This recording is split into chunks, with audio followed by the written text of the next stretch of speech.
La situation en Ukraine, Washington rappelle les familles de ses diplomates et se concerte ce lundi avec l'UE sur les réponses à donner à une éventuelle invasion russe. Une sortie de la pandémie de Covid-19 pourrait se profiler en Europe, estime l'OMS, qui appelle toutefois à la prudence du fait de la versatilité du virus Omicron. Des heurts lors du grand rassemblement à Bruxelles contre les mesures de restriction liées au Covid. Des manifestants s'en sont pris à des bâtiments des institutions européennes. Les États-Unis tentent de resserrer les liens avec leurs alliés en prévision d'une éventuelle agression russe en Ukraine. Le chef de la diplomatie américaine doit discuter ce lundi en visioconférence avec les membres de l'UE des pourparlers qu'il a tenus vendredi avec son homologue russe Sergueï Lavrov. Tout d'abord, nous avons été très clairs sur le fait qu'en cas de nouvelle agression russe et d'envoi de forces russes en Ukraine, il y aura une réponse rapide, une réponse sévère et une réponse unie. Le département d'État américain a ordonné dimanche soir l'évacuation des familles de ses diplomates en poste à Kiev. Washington a en outre déconseillé aux Américains de se rendre en Russie. Ce lundi, les ministres européens réunis à Bruxelles doivent réaffirmer leur position sur la situation en Ukraine. Se préparer à une situation difficile, avoir un menu, si je puis dire, de sanctions, de conséquences, je ne vais pas en faire la liste, mais les Européens doivent être prêts à tout moment à le faire. De son côté, le Royaume-Uni est partisan de la ligne dure. Londres accuse la Russie de vouloir installer un dirigeant pro-russe à Kiev. Nous disons vraiment deux choses. Tout d'abord à l'Ukraine, qui est un pays libre en vertu du droit international. Elle doit décider de son propre sort. Nous la soutiendrons dans sa défense. Mais aussi à la communauté internationale, aux alliés européens de l'OTAN, aux États-Unis. Nous sommes solidaires sur le fait qu'il y aura des conséquences très graves si la Russie prend l'initiative d'essayer d'envahir l'Ukraine, mais aussi d'installer un régime fantoche. Sur le terrain, la situation sécuritaire est préoccupante. Moscou assure ne pas avoir l'intention d'intervenir en Ukraine, mais amasser plus de 100 000 soldats, des chars et de l'artillerie aux frontières avec son voisin ukrainien.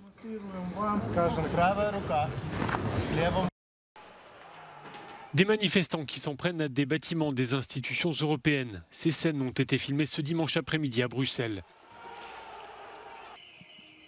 Des dizaines de milliers de personnes s'étaient donné rendez-vous dans la capitale belge pour dire leur opposition aux mesures anti-Covid.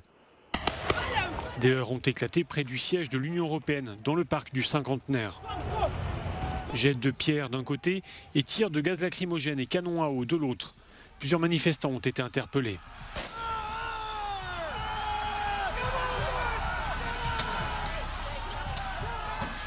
Ce rassemblement était l'un des plus importants du genre depuis ces derniers mois.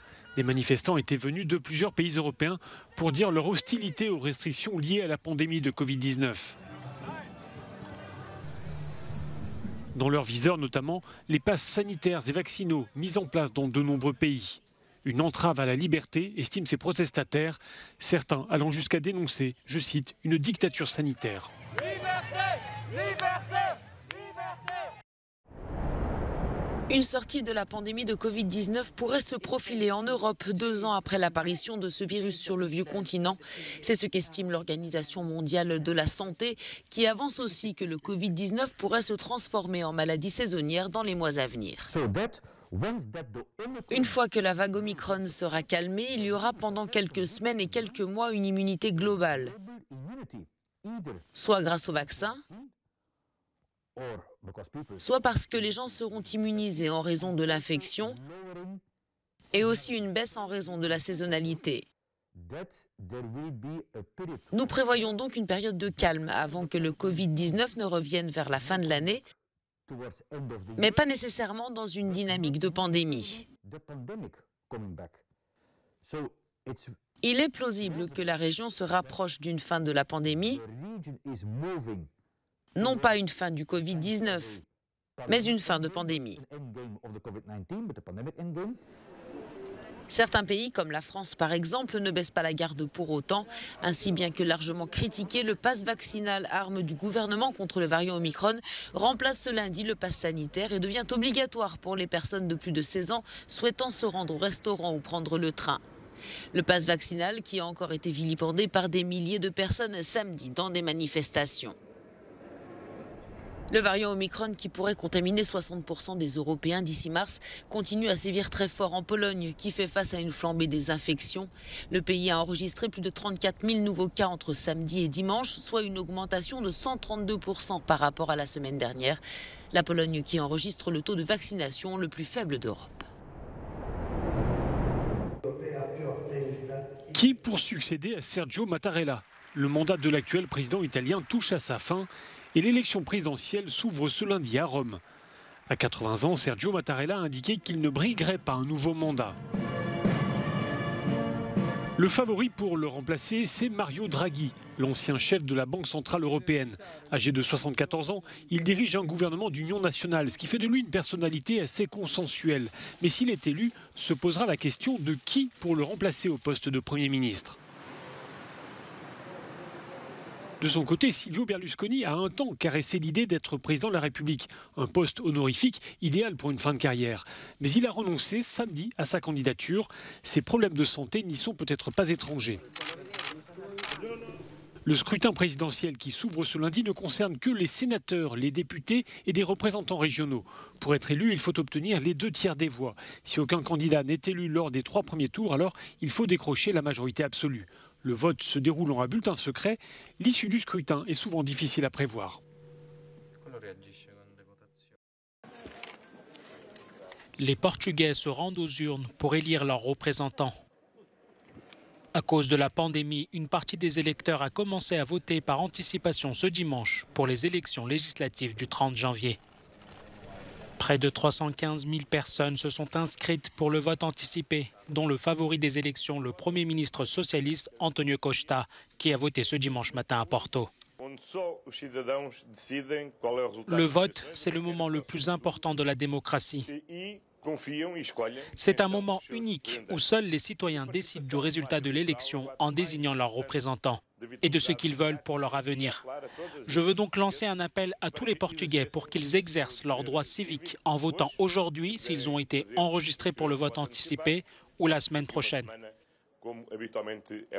Selon les derniers sondages, le Parti socialiste est actuellement crédité de près de 38% des intentions de vote, soit 8% de plus que la principale formation d'opposition de centre-droit, le Parti social-démocrate.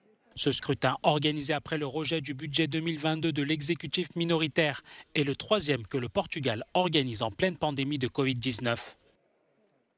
Au Burkina Faso, un mouvement ressemblant à une mutinerie s'est déclenché ce dimanche matin dans la capitale Ouagadougou. Des militaires sont sortis de leur caserne et ont tiré en l'air. Apparemment, ils réclamaient des changements à la tête de l'armée, mais aussi des moyens plus adaptés dans la lutte contre les groupes djihadistes. Les autorités ont minimisé les événements de ce dimanche en parlant de mouvement d'humeur, écartant toute tentative de coup d'État. Je demande formellement. Le chef de l'État n'a pas été arrêté.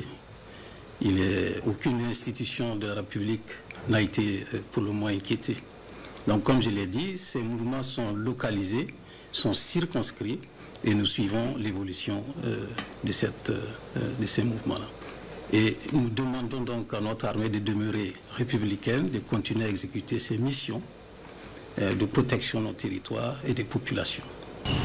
Ces événements ont mis la capitale burkinabé en ébullition. Dans la matinée, des centaines de personnes ont tenté de se rassembler place de la Nation pour exprimer leur solidarité avec les militaires. La police a fait usage de gaz lacrymogène. Dans l'après-midi, le siège du parti au pouvoir a été incendié par des partisans des soldats mutins. Le Burkina Faso est confronté à une insécurité croissante, notamment en raison des groupes djihadistes présents dans le nord du pays. La population dénonce l'impuissance des autorités pour faire face à cette violence djihadiste.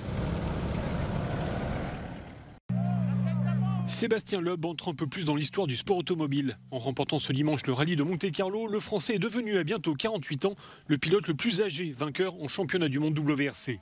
Le record était détenu jusque-là par le Suédois Valdegarde. Il avait 46 ans quand il avait remporté le rallye Safari du Kenya en 1990. Au volant d'une Ford Puma hybride, Sébastien Loeb signe sa 8e victoire sur les routes autour de la Principauté. C'est son 80e succès rallye depuis 2002, signe de la longévité de l'Alsacien en plus haut niveau. Ce succès, il faut le reconnaître, il le doit en partie à la malchance de son grand rival Sébastien Ogier. Ce dernier était confortablement en tête au général avant une crevaison dans l'avant-dernière spéciale. Il termine sur la 2e marche du podium. L'Irlandais Craig Breen complète le podium de cette 90e édition du rallye de Monte-Carlo. Prochain rendez-vous pour les pilotes, le rallye de Suède prévu dans un mois.